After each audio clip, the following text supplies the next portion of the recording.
어, 의학 잡지에 나온 글을 한번 읽었는데요. 사람이 스트레스를 계속 받으면 스트레스 때문에 뇌의 기능이 잘못돼서 알츠하이머병에 걸리기가 쉽다. 이런 거를 연구해서 발표한 논문을 본 적이 있습니다. 이 스트레스는 뇌의 일부인 히포캠퍼스라고 하는 그곳을 계속 스트레스를 받으면 이게 수축이 되기 시작을 한답니다. 그래서 오래된 기억력이 점점 사라지는 거예요. 스트레스를 계속 받으면 기억력이 감퇴가 되기 시작을 하는 거죠. 그리고 의식적인 기억을 관장하는 이 부분에 손상을 입기 때문에 알츠하이머병의 이 공격이 시작이 된다는 거예요. 그래서 이 스트레스를 어떻게 잘 풀어주느냐, 해결하느냐, 이 스트레스가 올 때 이걸 어떻게 잘 이거를 이겨내고 그걸 극복하느냐가 굉장히 중요하다. 그래서 나이가 점점 많아져서 이 연세가 오래돼 가지고 나이가 많아지고 나면 세월이 흘러가면서 점점 기억력이 가뜩이나 이 퇴보가 되는데 나중에 이 스트레스를 계속 받아 놓으면 더욱더 이 기능이 약해져서 점점 나빠진다라는 거죠. 그래서 이 스트레스를 어떻게 이겨낼 수 있을까? 이게 굉장히 관건이에요. 여러분 마음에 이 낙심이 되고 또 고통스러워하고 괴로워하고 속상해서 잠을 못 자고 그런 분들 많은데 여러분들이 오늘 이 본문의 성경 말씀을 통해서 여러분들이 이런 모든 것들 스트레스 다 날려버리고 여러분들의 마음이 아주 건강해지는 마음 될 수 있기를 간절히 축복합니다. 오늘 성경 14절을 한번 보세요. 14절에 이러므로 내가 하늘과 땅에 있는 각 족속에게 이렇게 시작하지요. 이러므로라고 하는 단어는 앞에 이미 여러 이야기를 했는데 그 이야기를 통해서 이러므로 이렇게 되는 거잖아요. 앞에 이야기가 뭡니까? 한번 다 같이 13절을 읽어보겠어요. 시작. 그러므로 너희에게 구하노니 너희를 위한 나의 여러 환난에 대하여 낙심하지 말라. 이는 너희의 영광이니라. 그러니까 사도 바울이 감옥 안에 갇혀서 지금 에베소 교인들에게 이 편지를 쓰면서 여러분 내가 감옥에 갇혔다고 지금 낙심해 있는데 낙심하지 마세요. 내가 감옥에 갇힌 건 도리어 영광이 될 겁니다. 그러니까 낙심하지 마세요. 하면서 도리어 에베소 교인들의 낙심된 마음, 그 마음을 위로하는 지금 편지를 보내고 있는 거잖아요.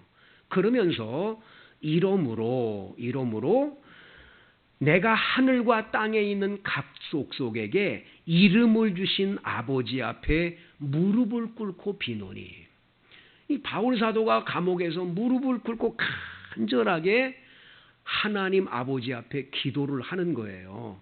그 기도 내용이 오늘 기록해 놓은 거죠. 바울 사도가 어떤 기도를 했는지 우리가 공부를 하는데 사도 바울이 무릎을 꿇고 기도했다는 게 굉장히 중요해요. 여러분 유대인들은 대부분 서서 기도를 합니다. 서서 기도할 때 두 손을 이렇게 하늘을 향해 펼치고 간절하게 이렇게 몸을 흔들면서 기도를 해요. 그런데 바울은 그렇게 기도하지 않고 무릎을 꿇고 지금 기도한다는 거예요. 근데 하나님 아버지를 어떻게 표현했느냐? 내가 하늘과 땅에 있는 각 족속에게 이름을 주신 아버지께 기도한다는 거예요. 하늘에 땅에 모든 이 세상에 있는 사람들 모든 족속들에게 이름을 주신 하나님. 여러분 이름을 우리들이 지어서 우리 아들, 딸들, 며느리들 뭐 이름 다 우리들이 줬다 하지만 사실은 하나님이 그 이름을 줬다는 뜻은 그 이름을 지은 그 사람을 알고 계시는 거잖아요. 이 하늘에 있는 사람이든 땅에 있는 사람이든 모든 사람에게 이름을 줬다는 건 하나님이 그들에게 이름을 주므로 그들을 다 알고 계세요. 그 형편을 알고 처지와 그 모습과 그 삶을 다 안다는 분이에요. 그래서 그 하나님 아버지, 이 모든 것을 알고 계시는 아버지 앞에 무릎을 꿇고 지금 기도를 드린다는 거예요. 근데 어떻게 기도하냐? 16절 다 같이 읽습니다. 시작. 그의 영광의 풍성함을 따라 그의 성령으로 말미암아 너희 속사람을 능력으로 강건하게 하시오며. 여러분, 우리들은 이 겉사람과 속사람이 있는데 대부분은 겉사람만 생각을 해요. 이 겉모양으로 있는 이 모습만 사람인 줄 알아요. 근데 사실은 여러분과 제 마음에, 제 속에 영혼이 들어있잖아요. 근데 이 영혼이 떠나가면 육체와 분리되는 순간에 죽는 거거든요. 그러니까 여러분의 이 겉사람 속에 들어있는 영혼이 굉장히 중요한 거예요. 근데 이 영혼이 떠나가면 죽는 건데 영혼이, 속사람이 강건하질 못해, 건강하질 못해요. 그러니까 누가 조금만 뭐라고 한마디만 해도 그냥 시험에 들고 좌절하고 넘어지고 그러는 거예요. 믿음이 약해지는 거예요. 조그만 어떤 일만 있어도 그냥 타르르 쓰러지고 넘어지고 속상해하고 그렇게 되는 거예요. 이 속사람이 강건한 게 굉장히 중요해요. 그래서 우리는 겉모양의 건강을 위해서 뛰기도 하고 뭐 조깅도 하고 자전거도 타고 뭐 요즘에 뭐 헬스에 가서 막 운동을 한다, 뭐 좋은 것 많이 먹는다, 그런 분들 많은데 겉모양이 중요한 게 아니라는 거예요. 겉은 건강한데 속이 약하면 어떻게 되겠어요? 여러분, 마음이 건강치 못하면요 겉은 저절로 나빠지게 돼 있어요. 그래서 잠언 성경에는 끊임없이 뭐냐? 네 속사람이 건강해야 된다는 거예요. 마음의 근심과 염려가 끝까지, 그러면 뼈를 마르게 한다는 거예요. 뼈를. 그래서 여러분, 염려 걱정을 많이 하면 뼈가 마른다라는 거예요. 속사람이 힘들면 겉사람도 자절로 힘든 거예요. 그래서 이 속사람의 강건함이 굉장히 중요해요. 사도 바울이 감옥에 갇혔다고 지금 에베소 교인들이 전부 시험에 들어가지고 속사람이 지금 완전히 지금 다들 약해져가지고 다들 낭심해 있는 거예요. 사도 바울은 무릎을 꿇고 기도해요. 하나님 아버지, 에베소 교인들의 속사람이 강건해지게 해주세요. 그런데 어떻게 하면 속사람이 강건해집니까? 16절을 다시 들여다보세요. 그의 성령으로 말미암아 너희 속사람이 능력으로 강건하게 하시니. 성령의 능력으로 강건해 줄 수 있다는 거예요. 성령이 우리 가운데 오셔서 능력을 주실 때에 건강할 수 있는 거예요. 믿습니까? 이 성령은 보혜사라고 그랬잖아요. 파라클레토스라는 말을 써요. 곁에서 도와주는 분이에요. 곁에서 도와주는 분. 내가 낙심해 있을 때 우리 성령님이 오셔서 얘야 힘내, 기운내. 주님이 너와 함께 하는데 왜 이렇게 낙심했니? 성령이 오셔서 힘을 주시는 거예요. 내가 지금 어떻게 해야 될지 모르겠어요. 앞이 캄캄하고 이거 어떻게 해야 될지 모르겠어요. 그런데 성령님이 오셔서 가르쳐 주세요. 선생님이 되셔서 이렇게 해라 저렇게 해라 가르쳐 주세요. 내가 억울한 일 당할 때, 너무 속상할 때 성령님은 오셔서 변호사가 되어 억울함도 풀어주시는 거예요. 성령님이 오셔서 능력을 주시니까 속사람이 강건해질 수가 있다는 거예요. 그런데 성령 떠나가 버리면 어떡하냐? 속이 약해져요. 속사람이 약해져요. 여러분, 우리는 사무엘상에 그 유명한 사울이라는 임금을 보는 거죠. 이스라엘 나라의 초대 임금이에요. 왕이에요. 그런데 이 초대 왕이었던 사울 임금이 왕이 돼가지고 딱 기름을 붓자마자 성령이 임재해서 예언을 했다니까요. 그리고 이분이 성령 충만해서 나라를 잘 다스려가요. 외국과의 싸움에서 이겨가지고 땅을 점점 넓히는 거예요. 잘 되는 거예요. 근데 어느 순간부터 잘 되니까 교만이 싹 들어오는 거예요. 이 교만이 무서운 거거든요.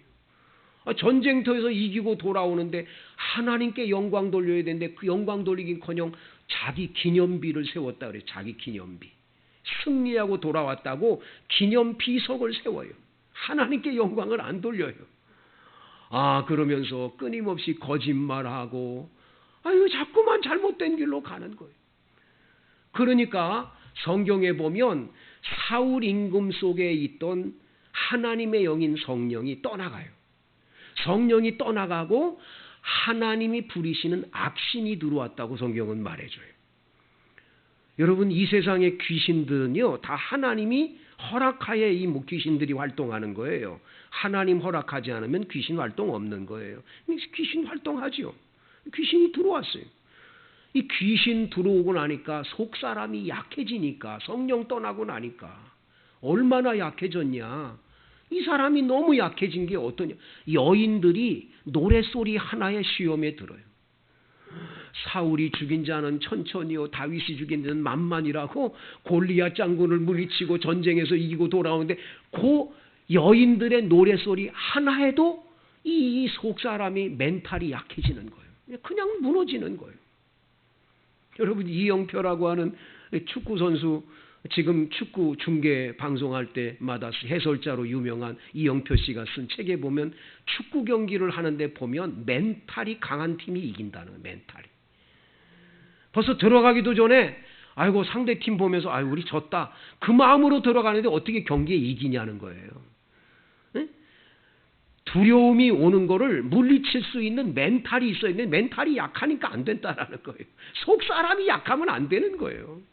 그래서 여러분과 제가 속 사람이 강해져야 되는데 이 사울 임금처럼 성령 떠나가 버리면 약해지게 돼 있어요. 속 사람이 다 약해지게 돼 있어요.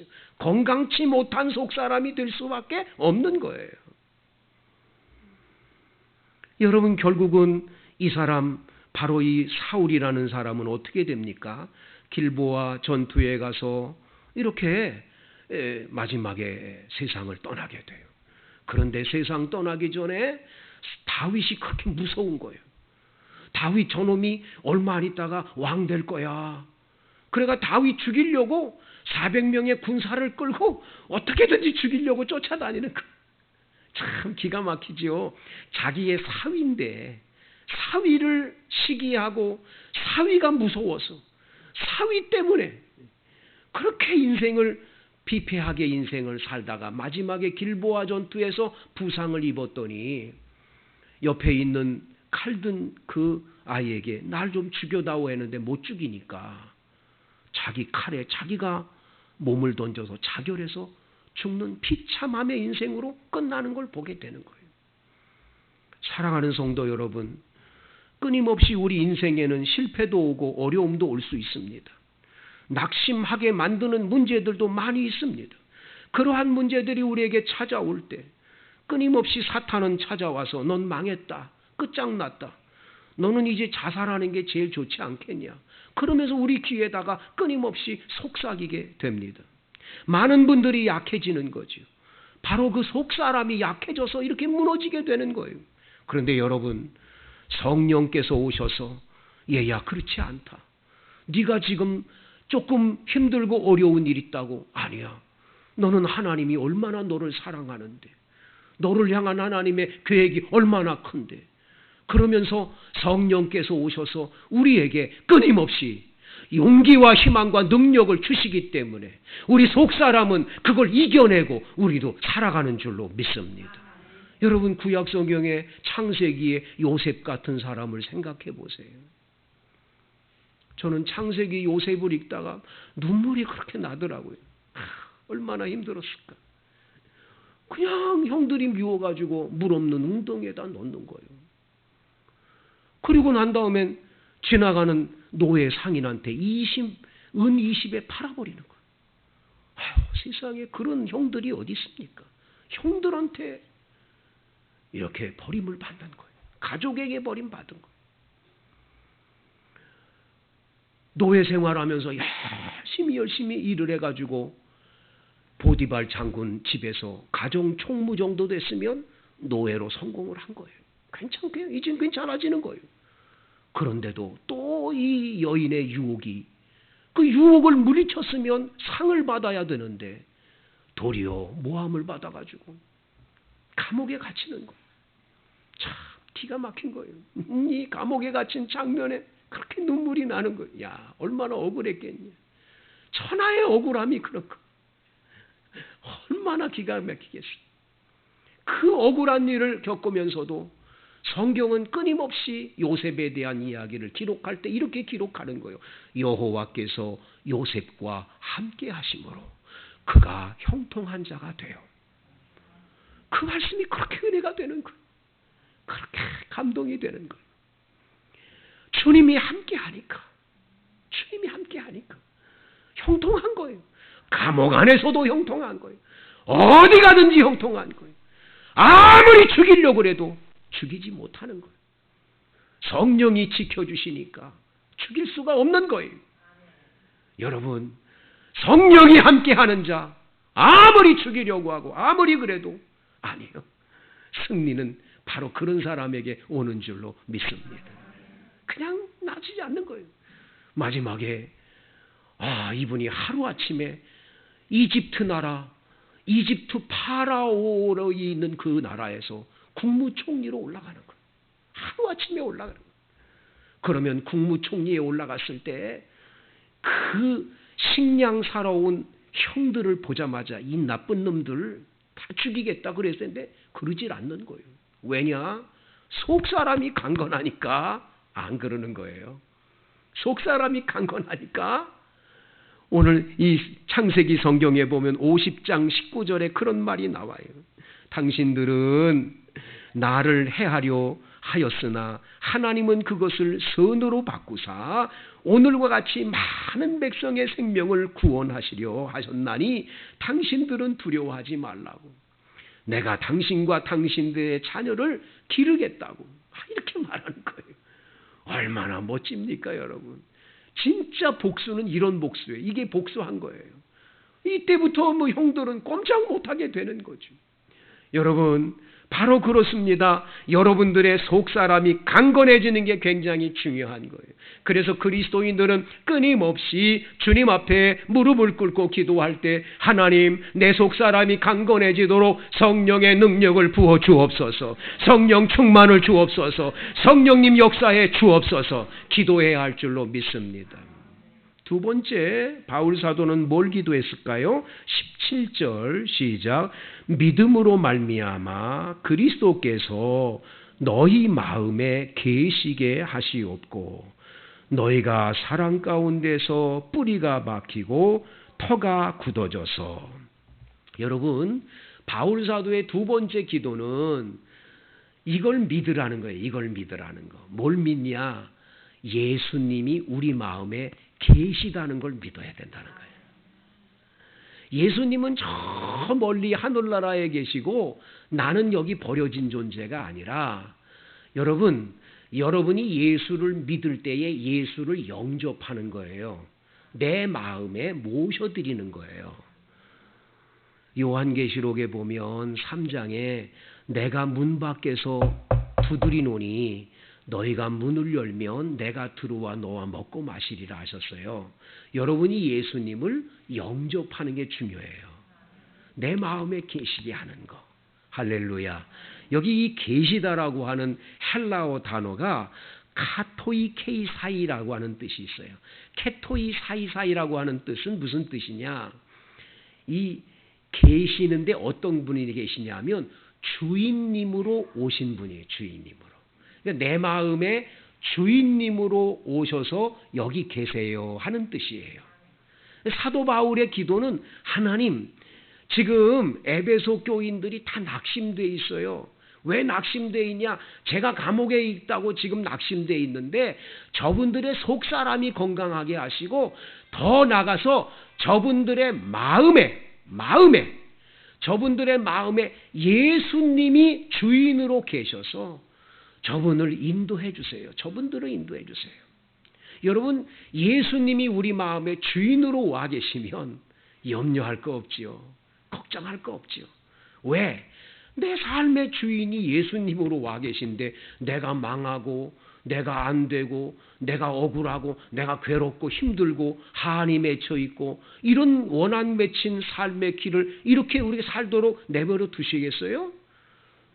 내 마음에 계신 주님께서 다 해결해 줄 거예요.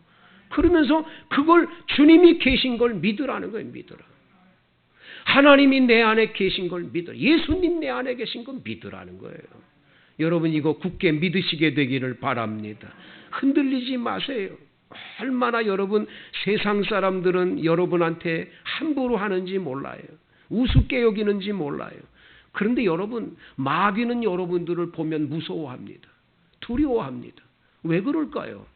마귀는 참 우스운 게 그 예수 안 믿는 사람들은 우습게 여겨요. 근데 예수 믿는 사람들을 우습게 여기는 그 사람들을 마귀는 우습게 여기는데 예수 믿는 사람들은 마귀랑 무서워해요. 두려워해요. 왜 그래요? 뭐 때문에 두려워해요? 여러분, 멧돼지하고 사냥개하고 싸우면 당연히 멧돼지가 이기죠. 근데 사냥개가 끝까지 따라가요. 도망가요, 멧돼지가. 왜 그래요? 멧돼지 뒤에 주인님 사람이 총을 들고 오는 걸 알기 때문이거든요. 여러분, 우리가 마귀가 안 두려운 건 사탄이 우리를 보면 우리 주인님이 여기 계시니까 무서운 거예요. 예수님이 계시니까 무서워서 아이고 저 사람 속에 예수님 계시네. 그리고 도망가는 거예요. 마귀는. 귀신은 도망가는 거예요. 무당들은 그래서 예수 믿는 사람이 싫은 거예요. 왜?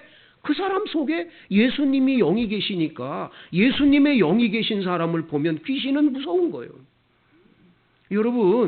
여러분 안에 예수님을 그래서 영접해서 모시고 사는 거, 그래서 내 안에 예수님이 계신다는 거 믿고 살면 걱정할 거 하나도 없어요. 조금 힘들림이 왔다, 어려움이 왔다, 곤란한 문제가 인생에 왔다. 여러분, 다 우리 주님께서 그 문제 반드시 해결시켜 주시는 날이 돌아오게 돼요. 다 돌아오게 되는 거예요. 다윗 너무너무 힘들었지요. 다윗의 인생은 정말 기가 막힌 인생이에요. 여러분 생각해 보세요. 한순간에 적군의 대장이고 가장 거인이었던 골리앗을 물리쳐 모든 백성들로부터 존경을 받고 한순간에 국방부 장관의 자리에 올라가고 왕의 딸이 결혼해가지고 왕의 딸과 결혼한 사위가 됐어요. 성공했잖아요. 그러면 다윗은 성공자가 됐는데 하루아침에 그 사울 임금인 바로 그 장인 어린이 자기를 죽이려고 그러는 거예요. 너무 괴롭히는 거예요. 살 수가 없는 거예요. 여러분, 시편을 읽어보면 다윗의 기도가 나오는데 얼마나 처절한 기도인지 몰라요. 이 시편을 읽어보세요. 어떻게 기도하는가. 야, 나중에 너무너무 힘이 드니까 다윗은 기도할 때 원수에 대해서, 악인에 대해서 그냥 저주를 퍼붓는 기도까지도 하고 있잖아요. 얼마나 힘이 들면 그러겠어요.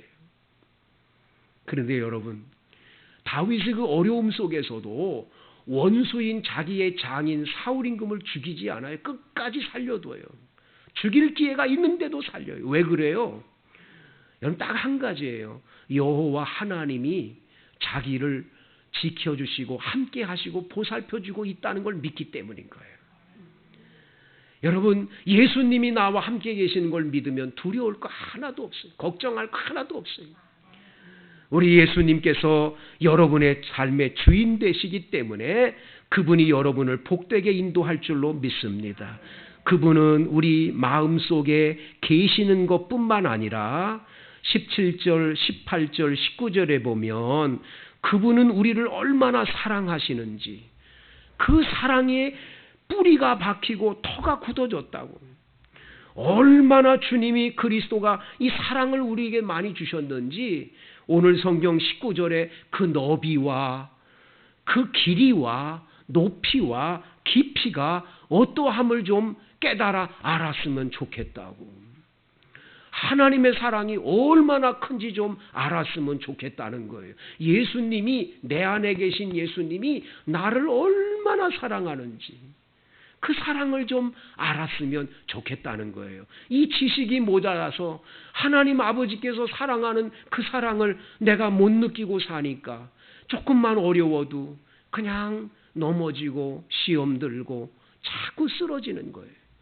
주님의 사랑만 굳게 믿으면 걱정할 것도 없고 주님이 날 사랑하시니 반드시 이 어려움도 이겨내고 잘 되게 해주실 거다.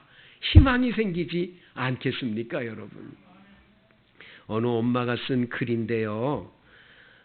엄마가 되고 나니 왜 그렇게 눈물이 많은지 이제야 조금은 부모님의 마음을 헤아릴 수 있을 것 같습니다. 요즘 아이가 자주 아픕니다. 이틀째 계속 열이 나고 기침을 하면서 토하고 콧물도 계속 흘러나와서 코밑이 헐었습니다. 그런 아기를 보고 있노라면 차라리 내가 아팠으면 좋겠다는 생각이 듭니다. 아파서 끙끙거리는 아기를 돌보느라 밤새 잠을 설치고 아침이면 피로를 느낄 겨를도 없이 우리 아기 숨 잘 쉬도록 코가 뚫리는 방법을 찾아봅니다. 그러면서 우리를 사랑했던 엄마, 나를 얼마나 사랑했나? 엄마가 나를 잃었겠지 생각이 납니다. 그리고 또 한 분 생각이 납니다. 하나님 아버지, 그분이 나를 이렇게 사랑하겠지. 나는 아이를 낳아 키우면서 부모님 마음을 조금 알게 됩니다. 그리고 하나님의 사랑을 더욱더 알게 되어 감사하는 오늘입니다. 여러분, 아기를 낳아 기르는 엄마, 그 엄마는 언제나 아기에게 마음이 끌려 있잖아요. 그 마음으로 얼마나 아기를 사랑합니까? 차라리 내가 아프면 좋겠다 그런 생각 갖는 경우 너무 많잖아요. 근데 그게 엄마들의 마음인 걸 아이들이 커가면서 몰라요. 근데 자기가 아이를 키워보면 엄마 사랑이 얼마나 큰지를 알아요. 아버지 은혜를 그때 알아요. 그런데 여러분, 성경 말씀은 뭐라고 말씀한 줄 아세요? 이사야서에 보니까 여인은 젖 먹는 아이를 키우는 여인은 그 아이를 잠시 잊을지 몰라도 나 여호와는 결단코 너희를 잊지 않는다라고 말씀하셨어요. 내가 너의 이름을 손바닥에 새겨놓고 너를 얼마나 사랑하는 줄 아느냐고. 주님이 그렇게 여러분들을 사랑하는데 여러분들은 그 사랑이 의심이 됩니까? 가만히 보면 이거 하나님 나 안 사랑하는 것 같아.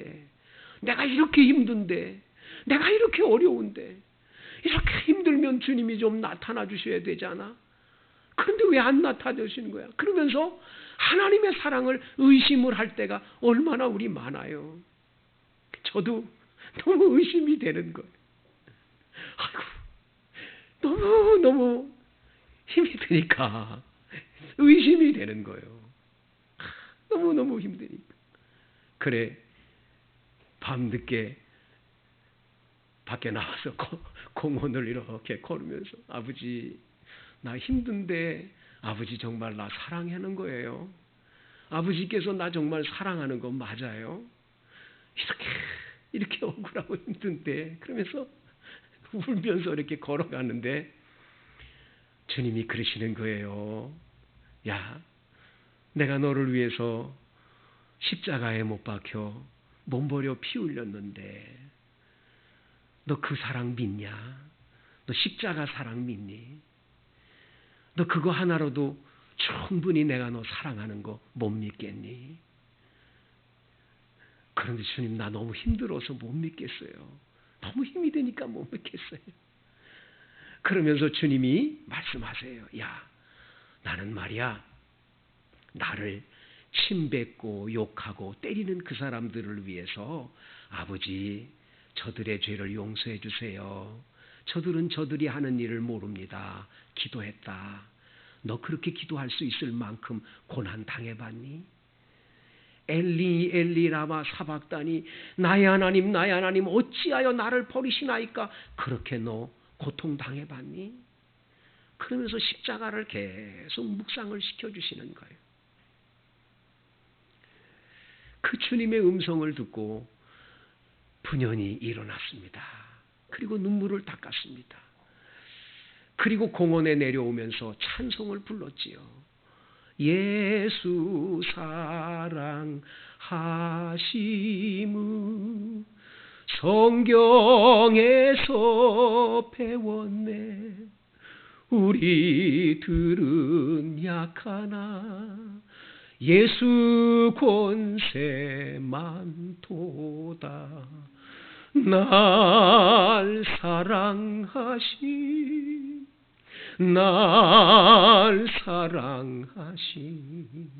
날 사랑하신 성경에 쓰였네. 아멘, 아멘. 여러분 믿으시게 되기를 바랍니다. 오늘 성경의 마지막은 이렇게 말합니다.